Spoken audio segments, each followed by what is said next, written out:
સહજાત્મ સ્વરૂપ પરમ ગુરુ, તમારો પ્રશ્ન અધ્યાત્મમાં ચમત્કાર રિદ્ધિ સિદ્ધિના સ્થાન અંગે છે. જૈન અને વેદાંત બંને કબૂલ કરે છે કે લબ્ધિઓ ઉપજે છે. વચનામૃત પાનું 697. પણ ચમત્કાર બતાવી યોગને સિદ્ધ કરવો એ યોગીનું લક્ષણ નથી. વચનામૃત 260. સર્વોત્તમ યોગી તો એ છે કે સર્વ પ્રકારની સ્પૃહાથી રહિતપણે સત્યમાં કેવળ અનન્ય નિષ્ઠાએ જે સર્વ પ્રકારે સત જ આચરે છે. જગત જેને વિસ્મૃત થયું છે તે સાચો યોગી છે.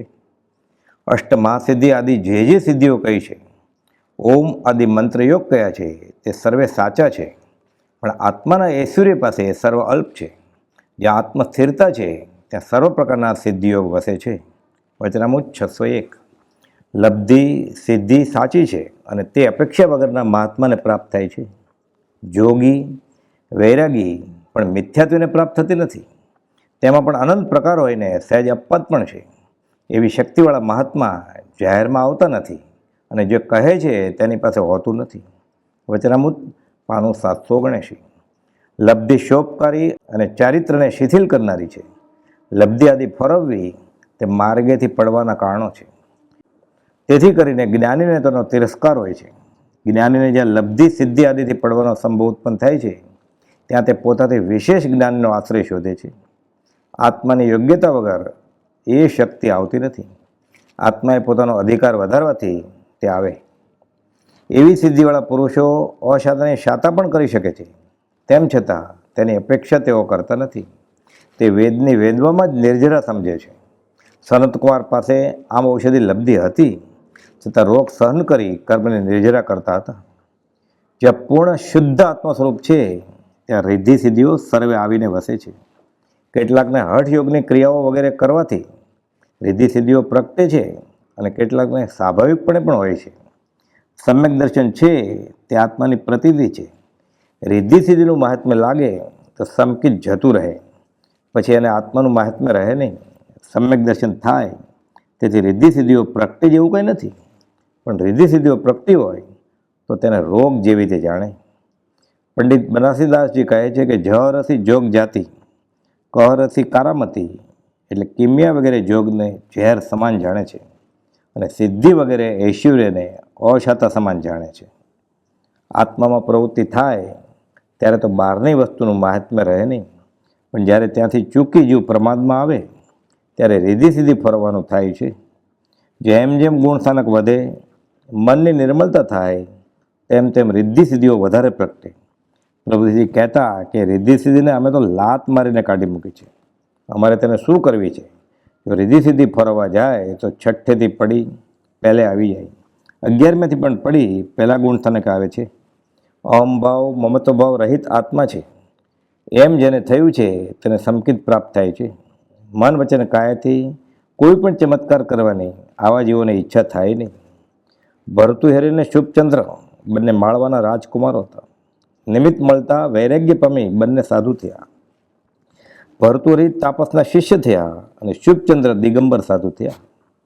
ભર્તુહરિ 12 વર્ષની મહેનત પછી રસાયણ વિદ્યા શીખી એવો સુવર્ણ રસ બનાવે છે કે જે લોખંડ ઉપર નાખે તો લોખંડ સોનું થઈ જાય.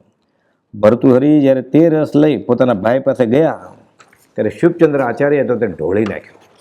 ભર્તુહરિના ચહેરાનો ખેદ જોઈને આચાર્ય બોલ્યા, આ સોનું મેળવવા માટે રાજ્ય છોડ્યું હતું? સોનું તો રાજ્યમાં ઘણું હતું. પછી મુનિએ થોડી ધૂળ લઈ એક મોટા પથ્થર ઉપર ફેંકી તો આખો પથ્થર સોનાનો થઈ ગયો. મુનિએ તાપસને કહ્યું કે લે આ સોનું. પછી તેને ઉપદેશ આપ્યો કે પૂતગલ ઉપર મોહ ન કરવો પણ આત્માનું હિત કરવું.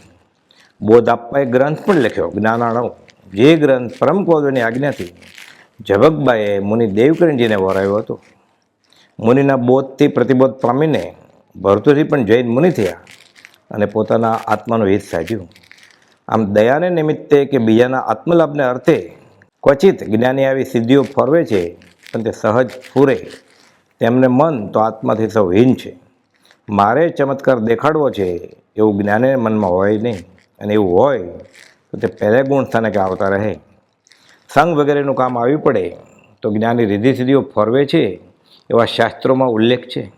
એક પિંજારો વિદ્યાના બળે આકાશમાં રહીને બોલતો કે હે બાદશાહ, સબકો એક કર એક કર. બાદશાહે લોકોને મુસલમાન કરવા માંડ્યા. જો એને માન્ય નહીં તેમને કેદ કરી તેમની પાસે દળ ન દળાવવા માંડ્યા. સાધુઓએ આનંદનંદજીને વાત કરી. શાસનને નિર્વિઘ્ન કરવા મુનિએ એક સોટી આપી અને કહ્યું કે તે ઘંટીને અડાડજો, તેથી ઘંટીના પડિયા ચોંટી જશે. બાદશાહ પૂછે ત્યારે અમારું નામ આપજો અને તેમને કહેજો કે અમુક જગ્યાએ બપોરે 12 વાગે અમને મળવા આવે.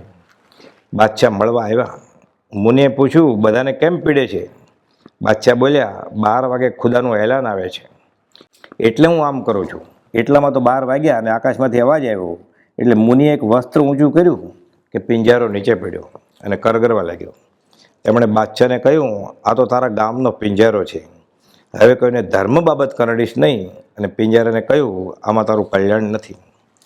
લબ્ધિધારી વિષ્ણુકુમારે પણ સાધુના ઉપસર્ગ ટાળવા વિદ્યાના બળે આકાશ માર્ગે ચાતુર્માસમાં પોતાના સ્થાનેથી બીજે સ્થાને આવી નમૂચી મંત્રીનો નાશ કર્યો અને પછી પ્રાયશ્ચિત પણ લીધું હતું.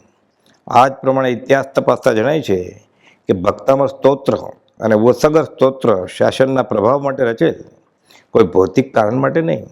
તે વ્યવહાર અર્થે વાપરે તેથી જીવ નિયાણું કરે છે અને ભગવાન વિતરાગની આશાતના કરે છે. પાપ બાંધે છે રોગ મટાડવા, પૈસા મેળવવા, સ્ત્રી મેળવવા કે સંતાન અર્થે આ સાધવામાં આવે તેથી મિથ્યાત્વ ગાઢ થાય છે. પરમ ગુરુદેવે 368માં બોલ્યું છે કે ફક્ત તેવી વાંછા પણ જ્ઞાની પ્રત્યે કરી તેથી જીવને દર્શનાવણીય કર્મનો બંધ પડે છે. જ્ઞાની પોતા થકી આ પાપ સેવન ન જ થવા દે એમ પણ સ્પષ્ટ જ છે. સમ્યક દર્શન ન હોય તો પણ હઠયોગ વગેરેની ક્રિયાથી રિદ્ધિઓ ક્વચિત પ્રગટે, એ પછી લોકોને દેખાડતો ફરે. થોડા વખતમાં રિદ્ધિઓથી ભ્રષ્ટ થઈ જાય, અધોગતિ પામે. મૂળમાં તો હોતા હૈ સો બોલતા નહીં હૈ और बोलता है उनके पास होता नहीं है. વચનામૃત 212માં બોલ્યું તે મુજબ જીવ આવી રિદ્ધિયોગ આદિ સિદ્ધિયોગ આદિ કામનાઓથી જ્ઞાનીને ઓળખી શકતો નથી. કોઈ બળવાન કારણે સંઘના કામ માટે ક્વચિત રિદ્ધિ સિદ્ધિઓનો ઉપયોગ કર્યો તો પણ તે નીચેની દિશામાં ફરવાનું હોય છે. સંપૂર્ણ જ્ઞાન દશાનું આ કાર્ય નથી. ભગવાન મહાવીરના ચરણ આગળ ગોશાળાએ મૂકેલ તેજોલિષ્યથી 2 મુનિઓના દેહ છૂટી ગયા, પણ ભગવાને તેમને બચાવ્યા નહીં. જોકે તેમણે તેઓને અગાઉથી કહેલું કે હમણાં ગોશાળો આવશે અને પ્રાણઘાતક હુમલો કરશે, માટે ચાલ્યા જવું. પણ મુનિઓએ ભગવાનના ચરણમાં દેહ ત્યાગ કરવાનું પસંદ કર્યું. પરમ કૃપાળુદેવ તો પૂર્ણ જ્ઞાની, પૂર્ણ વિતરાગી. તેમણે પોતાના પરમાત્મ સખા સુભાગભાઈ માટે પણ ચમત્કાર ફર્યો નહીં. સુભાગભાઈ રિદ્ધિ સિદ્ધિ અંગે પૂછતા કૃપાળુદેવ જણાવે છે કે તમે પૂછ્યું તો તપાસ કરતાં જણાય છે કે રિદ્ધિ સિદ્ધિઓ છે, પણ તે રિદ્ધિ સિદ્ધિઓ સપને પણ ઉપયોગ કરવા ઈચ્છા થઈ હોય એવું સંભવ્યું નથી. ચતુર્લાજી મુનિને કૃપાળુદેવે કહેલું, મુનિ આજ્ઞામાં રહેજો. 4 ગતિના કોઈ પણ છેડેથી ખેંચી લાવશું. અમે તમારા દેહના નહીં ભાવ રક્ષણના દાતાર છે. પૂર્ણ જ્ઞાની અન્યથા કરે જ નહીં. અહો સર્વજ્ઞ દશાવિત રાગી હે રાજ, જય દેવ રાજેન્દ્ર મહાન. અહો રાજચંદ્ર ભગવાન સહજાત્મ સ્વરૂપ પરમ ગુરુ